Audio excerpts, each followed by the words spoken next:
Você está sabendo que a profissão de engenheiro de software foi regulamentada esse ano, em 2018? Pois é, agora ela está vinculada ao Conselho Federal de Engenharia e Agronomia, o nosso famoso CREA, de acordo com a resolução número 1100, de 24 de maio de 2018, publicada no Diário Oficial da União, em 8 de junho de 2018. Quer saber o que a gente acha disso tudo? Então fica aí.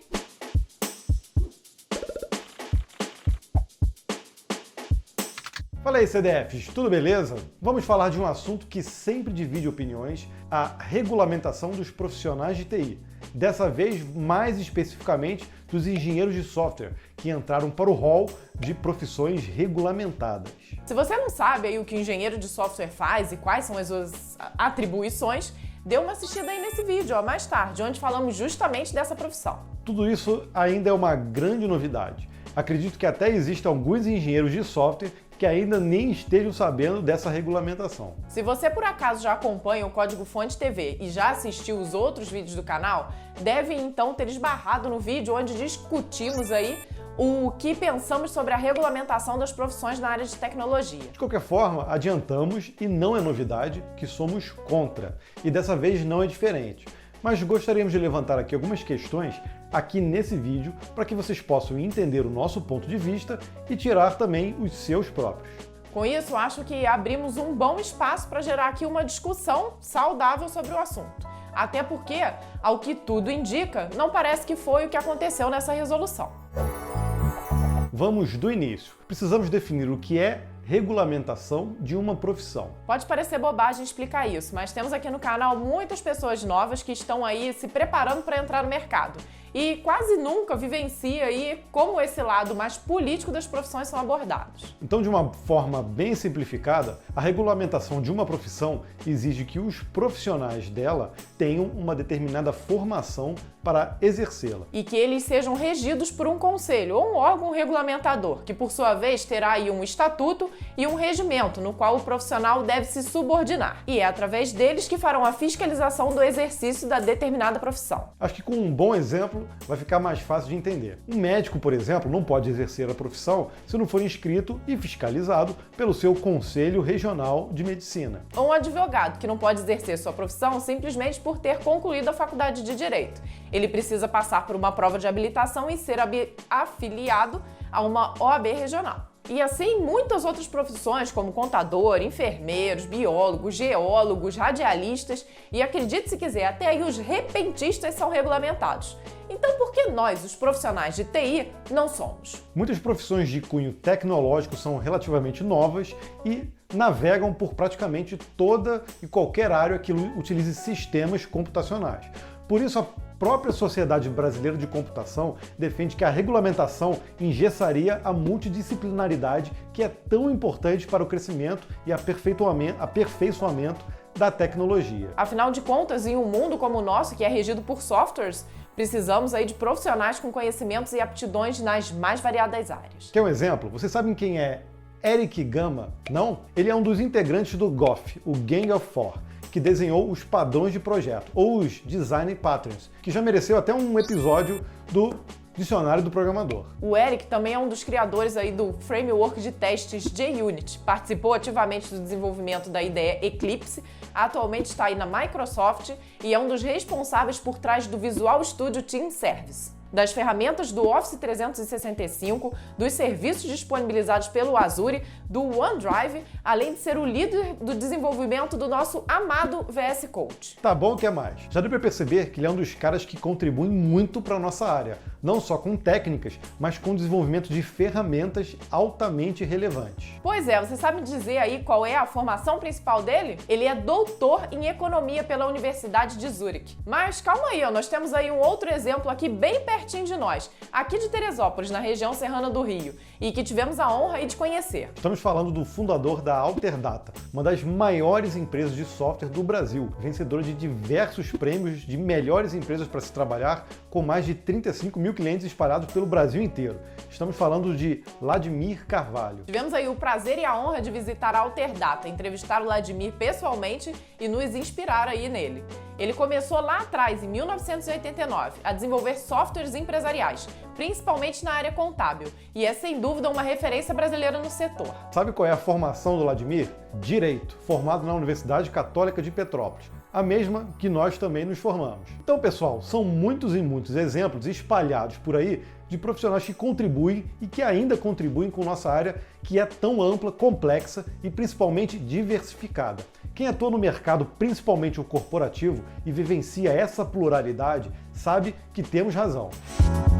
Uma das coisas que ficamos pensando foi como será que funciona em outros países, principalmente nos Estados Unidos, que é o berço da engenharia de software. Nos Estados Unidos existe uma iniciativa da IEEE, que é o Instituto de Engenheiros Eletricistas e Eletrônicos, que é uma organização profissional fundada em 63 e tem influência mundo afora, inclusive no Brasil, sobre o desenvolvimento de tecnologias e padrões. Essa iniciativa deles é justamente para o licenciamento dos engenheiros de software, mas mesmo uma entidade tão respeitada aborda esse tema de uma forma estranha. Para eles, além da formação, seria necessário passarem um exame de conhecimentos básicos e também ter entre 4 e 6 anos como praticante de engenharia de software. E tudo isso para evitar problemas em softwares contidos em aparelhos médicos, micro-ondas e em veículos autônomos. Será mesmo que um teste de conhecimento básico é o suficiente para avaliar a capacidade de alguém no desenvolvimento de softwares que são complexos? Agora tem uma pergunta que não quer calar. Por que só a engenharia de software foi regulamentada e as outras profissões da área de TI não? Ah, esse é o pulo do gato. A gente sabe que existem inúmeros projetos tramitando no Congresso sobre a regulamentação das mais diversas profissões na área de tecnologia. Tem até uma que diz que só pode atuar como web designer quem tiver a formação em desenho industrial. Acredita? A gente sabe que na nossa área existem muitas ramificações e que muitas funções e profissões são criadas pelo simples fato da tecnologia avançar e demandar novos conhecimentos. A própria SBC, que é a Sociedade Brasileira de Computação, tentou dar uma organizada aí nessa bagunça, publicando um documento sobre isso. Mas, recentemente, o CREA fez aí a solicitação para a inclusão da engenharia de software em seu guarda-chuva. Na carta de solicitação, que vamos deixar o link aí na descrição, eles argumentaram que se a função contém a palavra engenharia no nome, eles então devem reger essa função. Sim. Pode acreditar. A coisa é tão absurda que a própria SBC enviou uma carta aberta para eles sobre o tema. Podemos nem ser tão fãs assim da Sociedade Brasileira de Computação, mas temos que concordar que essa regulamentação foi muito tosca. Na carta, a SBC lembra que a área de conhecimento da computação, conhecida como engenharia de software, surgiu na década de 60. Para designar uma abordagem mais disciplinada e sistemática no desenvolvimento de sistemas complexos de software, em comparação com o desenvolvimento de programas de computador adotados na época. Desde então, o desenvolvimento da área de engenharia de software tem se concentrado em desenvolver melhores metodologias, ferramentas, métricas, formas de documentação, manutenção e testes de sistemas complexos de software. Então a área de engenharia de software, desde a sua incepção e a despeito do nome engenharia utilizado, é intrinsecamente ligada à computação e não à área tradicional da engenharia. A prova disso é que essa regulamentação enquadra os engenheiros de software na modalidade eletricista. Isso não tem absolutamente nada a ver com que a área de engenharia de software, não é verdade? Concluímos então que a natureza intrínseca do projeto de desenvolvimento de software é diferente do projeto das áreas tradicionais da engenharia.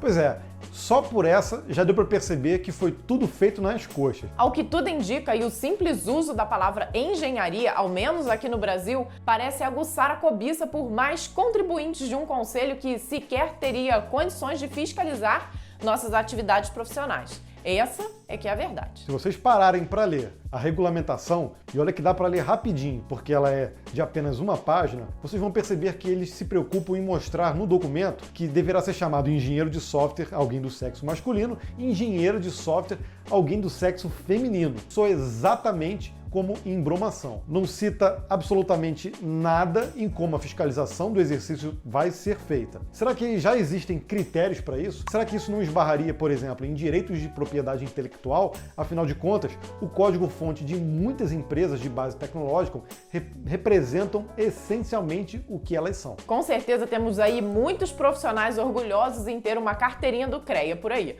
Mas será mesmo que é disso que a gente precisa? Se me perguntarem por aí como que nós trabalhamos mais do que nunca e encheremos a boca para falar. Somos programadores.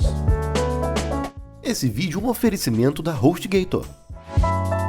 Bem, pessoal, essa é a nossa singela opinião. Nós entendemos que existem alguns poucos pontos positivos na regulamentação, mas ao nosso ver, eles não superam os pontos negativos. Nós queremos muito saber o que vocês acham aí do assunto. Claro que de forma respeitosa e argumentativa, viu? Principalmente se for a favor. Nos conte os seus motivos. Assim podemos gerar aqui um debate saudável sobre esse assunto. É isso aí, pessoal. Espero que vocês tenham aí gostado desse tema. Se inscreva no canal, deixe o seu like ou dislike aí nesse caso, e a gente vai saber como vocês estão aí antenados no assunto. Siga a gente nas redes sociais e converse com a gente também lá no nosso grupo do Facebook, o CDF TV. A gente te aguarda em um próximo vídeo, tá bom? Tchau, tchau!